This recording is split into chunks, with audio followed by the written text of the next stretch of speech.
For people who are wondering, first and foremost, you know, we're gonna do, regular coverage. I'll just get a couple things out of the way. I'm sure people will ask me regardless. No, I do not have family in the region, even though technically my grandfather's on my mother's side is from Kilis, so it is technically in that area, the area of devastation, absolutely. But I do not have any immediate relatives in the region, so no. I've been getting a lot of people asking me, what's going on, what's happening, do you have family out there? Thank you for your well wishes, but I'm fine. My family's fine. They're in Istanbul. So, that's not, but things are not fine overall in Turkey. Okay. They're not, they're really bad. I know that because I personally survived alongside my family the massive earthquake in Istanbul in 1999. Now, I saw that devastation of the city firsthand. 17,000 people died in 1999. I was there. I don't really remember too much of it because it was like really traumatic. But this was even larger than that. This was a bigger earthquake than the 99 earthquake. Now, of course, when you compare it to, like, I don't know, when you compare it the earthquake that happened in Istanbul or the earthquake that happened in Kahramanmaraş to the earthquakes that happen in Japan, what you need to understand is that the devastation and the death toll is directly related to the devastation and the death toll is directly related to the infrastructure. And unfortunately, there is no good infrastructure in Turkey in many of these regions, in many of these areas. So, we also don't have the same, we do not have the same kind of development either. And also, what you have to understand is, like, the earthquakes that took place, it's partially a consequence of poverty. It's partially a consequence of not having enough, not having adequate resources. But it's also the length and frequency and magnitude of the earthquakes. You have to remember, like, when an earthquake happens, not all earthquakes are the same. Some could happen for, around a minute. Some can happen for 30 seconds.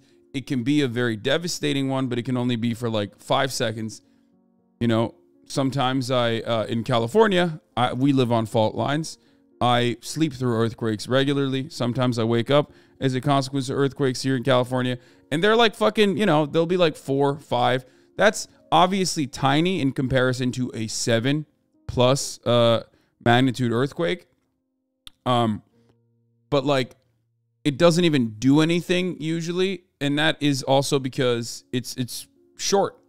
It's brief. This one was not. Okay, this one was not. It was devastating. People felt it in from what I understand, people felt it in fucking Karadeniz, which is the northern part of Turkey.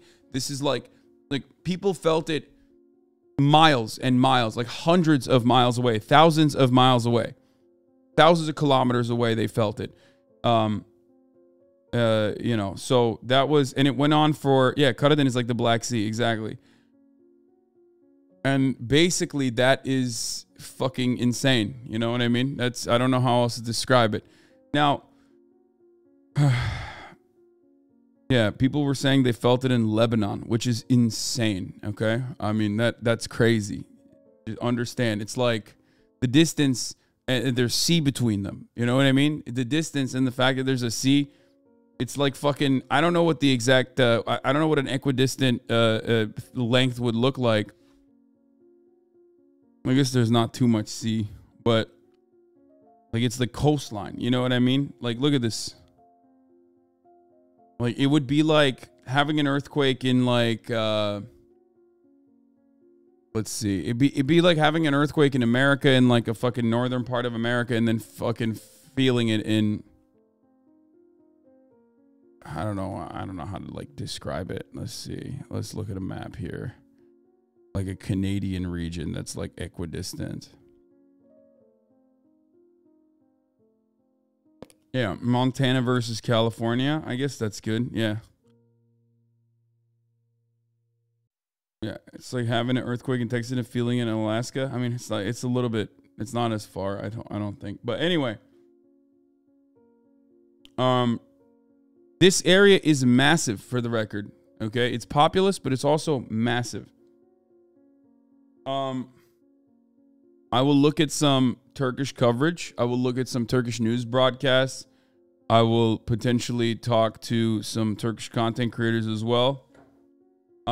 So what I'm working on at the moment, this is what I've been doing with my family, with some of my friends that are in Turkey. What I've been trying to figure out is identify where you can have the most impact. Ahbap is one of the groups that you can have a lot of impact with. The unfortunate problem is that like a lot of these fucking charity groups are like not well equipped to receive foreign donations. So I'm trying to build like a bridge between that. You know what I mean? Like Ahbap has a donation, like a wiring service. Okay, Ahbap is one of the groups that I recognize as like a good one.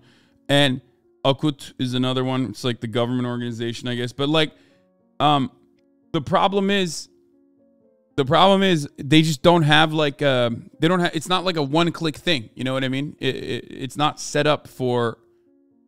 It's not set up as like a. It's not set up as a one-click easy. You just put your fucking credit card information and you can actually give money type situation. You have to figure out like a wire service, like a wire transfer or whatever, which is why I'm trying to build a separate like third party soft giving style charity link that you can immediately give money to and then have it go through that so they can potentially wire it. You can use Swift, yeah.